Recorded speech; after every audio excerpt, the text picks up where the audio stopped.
হওয়ার জন্য। হওয়ার জন্য এটাকে ইংরেজিতে কি বলে জানো? For being. ফর বিং মানে হওয়ার জন্য, চিরকাল কিন্তু এটা মনে রাখতে হবে। হওয়ার জন্য এটাকে ইংরেজিতে বলে for being.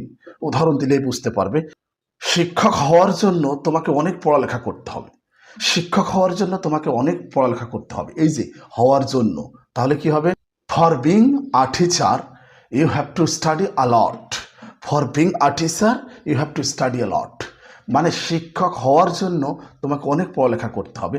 For being, for being মানে হওয়ার জন্য। For being a teacher you have to study a lot. ভালো মানুষ হওয়ার জন্য তোমাকে বিখ্যাত মানুষের জীবনী অনুসরণ করতে হবে। ভালো মানুষ হওয়ার জন্য তোমাকে বিখ্যাত মানুষের জীবনী অনুসরণ করতে হবে। For being a good man, for being a good man you have to follow the life of great man. You have to follow the life of great men. For being a good man, you have to follow the life of great men. আমার মনে হয় বুঝতে পারছো। অর্থাৎ হওয়ার জন্য, হওয়ার জন্য বোঝালে ফর বিং ব্যবহার করতে হবে। এভাবে ভিডিওগুলো দেখতে থাকো এবং শিখতে থাকো, ইনশাল্লাহ ইংরেজিটা অনেক ইজি হয়ে যাবে। চলো আরেকটা বিষয় সম্পর্কে আমরা একটু দেখে আসি। জীবনে একটা স্টেজ থাকে, সেই সময়টা মনে হয় শুধু জ্ঞান দেয়। এমন একটা স্টেজ থাকে জীবনে, সেই সময়টাতে ভালো কথা শুনলে মনে হয় এটা তো জানি, আবার বলে কি দরকার। এমনটা তোমার মনে হতেই পারে।